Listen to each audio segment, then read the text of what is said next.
तीन ऐसी common mistakes जो मेजॉरिटी लोग जिम में करते हैं वर्कआउट के टाइम पर, जिससे उन्हें इंजरी होने के चांसेस बहुत ज्यादा बढ़ जाते हैं और उनकी मसल ग्रोथ भी बहुत स्लो हो जाती है। आइए जानते हैं ये तीन मिस्टेक्स क्या है। So the number one mistake is not having a spotter। अब यहाँ पे कई लोग आर्ग्यू कर सकते हैं कि हम तो हमेशा स्पॉटर के साथ वर्कआउट करते हैं, लेकिन नहीं, ऐसा नहीं है। आपको जो स्पॉट करता है वो एक्चुअल में आपको सपोर्ट कर रहा होता है। इन दोनों में बहुत बड़ा डिफरेंस है, स्पॉट करना एंड सपोर्ट करना। जब आप अपने हैवीएस्ट सेट पर होते हैं, आप अपने लास्ट 3 to 4 रेप्स लगा रहे होते हैं, आपका मसल एकदम बर्न हो रहा होता है, तब आपकी बॉडी में अनस्टेबिलिटी आती है, जॉइंट्स में अनस्टेबिलिटी आती है, क्योंकि आपका इक्वल प्रोपोर्शन नहीं है। आप या तो लेफ्ट डोमिनेंट है या तो राइट डोमिनेंट है, तो आपका बॉडी पोस्चर कहीं ना कहीं अनस्टेबल होता है। और इस अनस्टेबिलिटी को प्रिवेंट करने के लिए ही आपको किसी एक्सटर्नल सोर्स का सपोर्ट लगता है, that is called as spotting. लेकिन होता यह है कि लोग जनरली अपने जिम में अपने लास्ट सेट्स में किसी बंदे को बुलाकर उससे सपोर्ट लेना शुरू कर देते हैं, जो कि अपने प्रीवियस सेट से भी कम इम्पैक्ट उनके मसल्स पर डालता है, और इस वजह से उनका वर्कआउट उतना इम्पैक्टफुल नहीं हो पाता जितना होना चाहिए, और मसल ग्रोथ पर ये अल्टीमेटली इफेक्ट डालता है। Rather than seeking support from a person,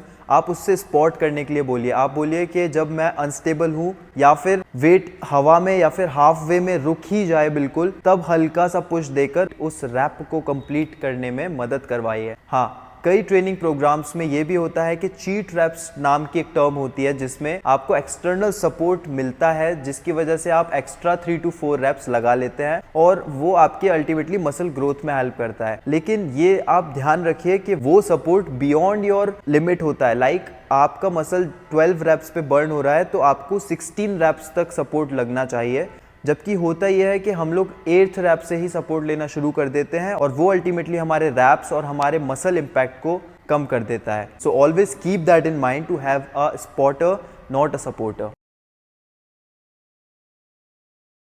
the second big mistake is ego lifting.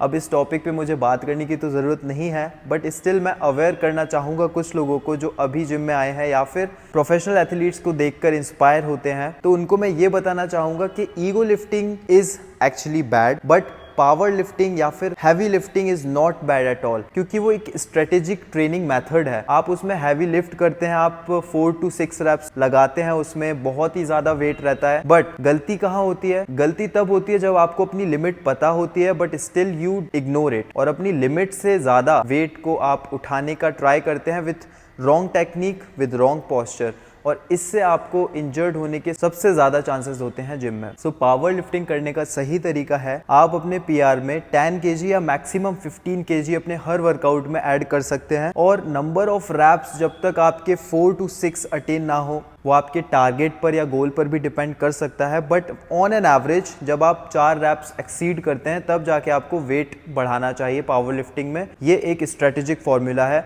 और अपने फॉर्म को हमेशा नोटिस करिए। या तो आप किसी से एडवाइस ले सकते हैं जो आपको देख रहा हो वर्कआउट करते समय, या फिर आप अपना फोन में वीडियो रिकॉर्ड करके फॉर्म देख सकते हैं। फॉर्म देखना सबसे ज्यादा जरूरी है कि आप उसको सही टेक्निक से उठा रहे हैं या नहीं। अगर नहीं उठा रहे हैं तो आप अपने वेट को प्लीज एक्सीड मत करिए। जब तक आपका सही फॉर्म में वो वेट नहीं उठता है, तब तक आप उसको रिपीट भी कर सकते हैं, एंड धीरे धीरे करके आप अपना पीआर एक्सीड कर सकते हैं। Not all at once. Ego lifting यानी कि किसी को दिखाना या फिर एकदम से अपने पीआर को एक्सीड कर देना, 20 किलो 50 किलो सीधा ऐड कर देना, ये एक बहुत ही डेंजरस स्टेट में आपकी बॉडी को डाल सकता है। Always keep that in mind.